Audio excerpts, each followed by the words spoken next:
ఈసీని కలిసిన అనంతరం వైఎస్ఆర్సీపీ రాజ్యసభ ఎంపీ విజయసాయిరెడ్డి మీడియాతో మాట్లాడుతున్నారు. లైవ్ ద్వారా చూద్దాం.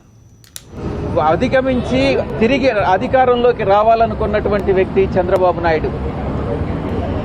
దానికి ప్రతిగా ఆయన చేస్తున్నటువంటి దుర్మార్గాలన్నింటినీ కూడా, చట్ట వ్యతిరేక చర్యలన్నింటినీ కూడా ఎలక్షన్ కమిషన్ దృష్టికి తీసుకొచ్చాం. దాంట్లో ప్రధానంగా కొన్ని అంశాలను మీతో పంచుకోదలుచుకున్నాను. డీజీపీ నియామకం విషయంలో కానీ, డీజీపీని తొలగించేటటువంటి విషయంలో కానీ, అలాగే ఏపీ వెంకటేశ్వరరావు,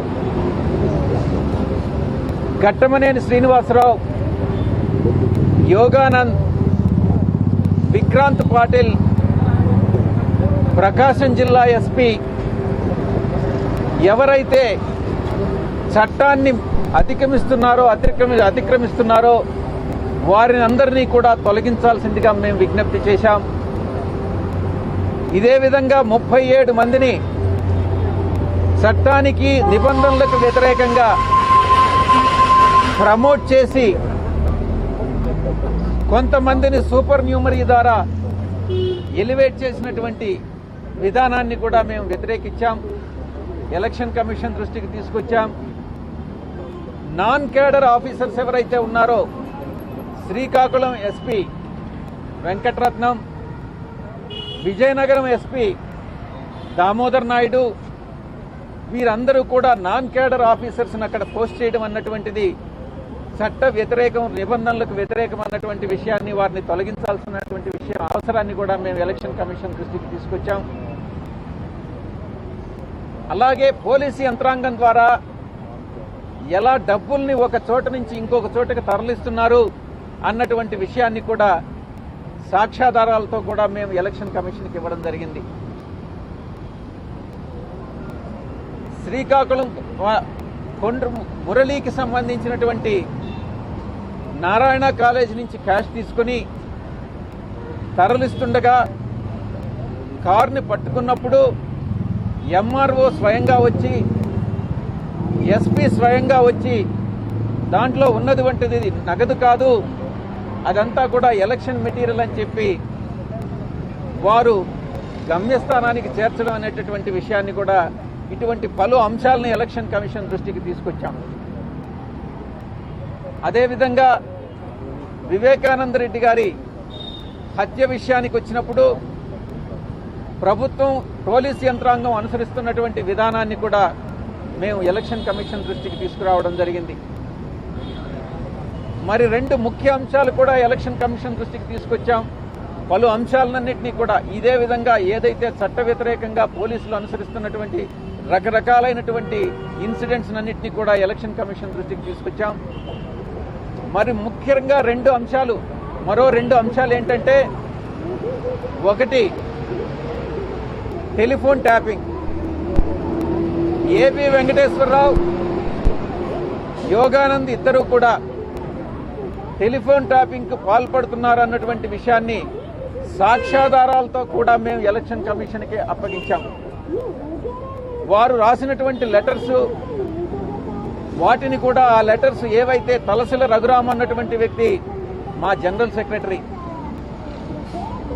సజ్జల రామకృష్ణారెడ్డి అన్నటువంటి వ్యక్తి మా పొలిటికల్ సెక్రటరీ, వారిద్దరి టెలిఫోన్లను ట్యాప్ చేయాల్సిందిగా లిఖితపూర్వకమైనటువంటి ఆదేశాలను కూడా మేము ఎలక్షన్ కమిషన్కి ఇచ్చినటువంటి ఆధారాలతో కూడా మేము సబ్మిట్ చేయడం జరిగింది.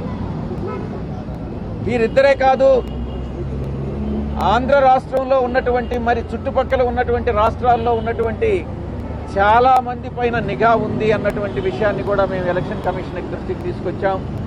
మరికొన్ని ఆధారాలను కూడా సేకరించి వారికి సమర్పించడం జరుగుతుంది. ఇక ప్రజాశాంతి పార్టీ, మీ అందరికీ తెలుసు, కేఏ పాలనని ఆయన ఒక జోకరో లేకుంటే ఒక కమెడియనో నాకు తెలియదు, కానీ రోజుకొచ్చి కొంచెం కామెడీ చేస్తూ ఉంటాడు.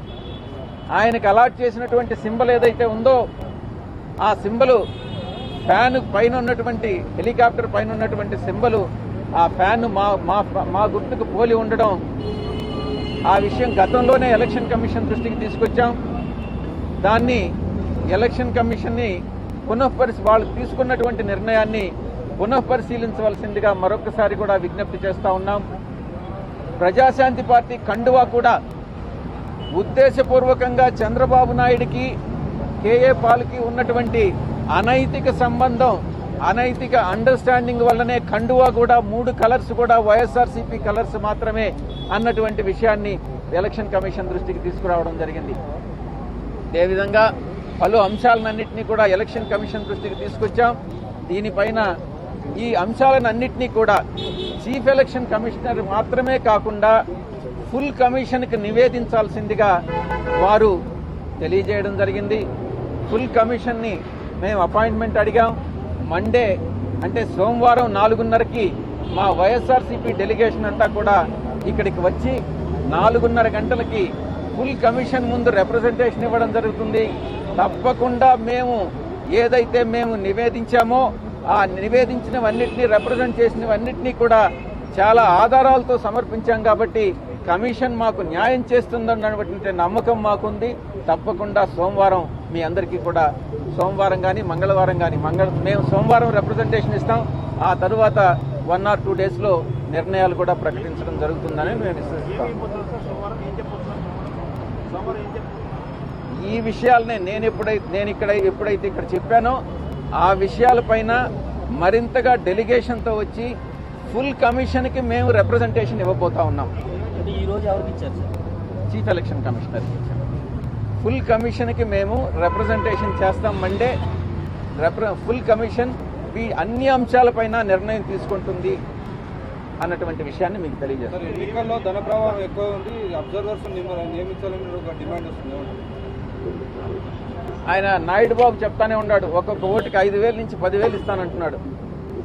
అక్రమంగా ఆర్జించిన సొమ్ము ఈ రకంగా ప్రజలకు తిరిగిపోతా ఉంది.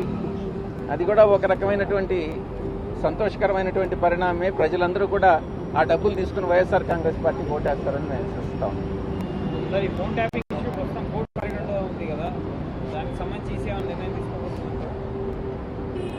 కోర్టు చట్ట వ్యతిరేక కోర్టు ఆల్రెడీ జడ్జిమెంట్ ఇచ్చింది. ఈ కేసులో కాదు, ఒక సాధారణ పౌరుడు ఏదైనా టెర్రరిస్ట్ కార్యక్రమాలు నిర్వహిస్తుంటేనో లేకుంటే ఏదైనా దేశద్రోహానికి పాల్పడితేనో టెలిఫోన్ ట్యాపింగ్ జరుగుతుంది. రాజకీయ నాయకులు టెలిఫోన్ ట్యాపింగ్ కాదు. ఈ విషయంలో కోర్టు పరిధిలో ఉన్నప్పటికీ కూడా ఆధారాలతో సహా గతంలో మమ్మల్ని ఆధారాలు అడిగారు. ఇప్పుడు ఆధారాలన్నింటినీ కూడా సమర్పించాం. వీళ్ళు రాసినటువంటి లెటర్స్ ఏదైతే ఉన్నాయో సర్వీస్ ప్రొవైడర్స్కి, ఆ లెటర్ కాపీలన్నింటినీ కూడా మేము సబ్మిట్ చేయడం జరిగింది. తప్పకుండా మాకు నమ్మకం ఉంది, ఈ యొక్క చంద్రబాబు నాయుడు చెంచా పోలీస్ ఆఫీసర్లు ఎవరైతే ఉన్నారో, ముఖ్యంగా ఠాకూర్, వెంకటేశ్వరరావు, యోగానంద్, ఘట్టమనేని శ్రీనివాసరావు, మిగతా ఎస్పీలు ఇంక్లూడింగ్ ప్రకాశం ఎస్పీ, అక్కడ చిత్తూరు ఎస్పీ, ఈ యొక్క శ్రీకాకుళం, విజయనగరం ఎస్పీలు వీళ్ళందరినీ కూడా ట్రాన్స్ఫర్ చేయాల్సిందిగా మేము విజ్ఞప్తి చేశాం. తప్పకుండా మా యొక్క విజ్ఞప్తిని మన్నిస్తారని ఆశిస్తున్నాం.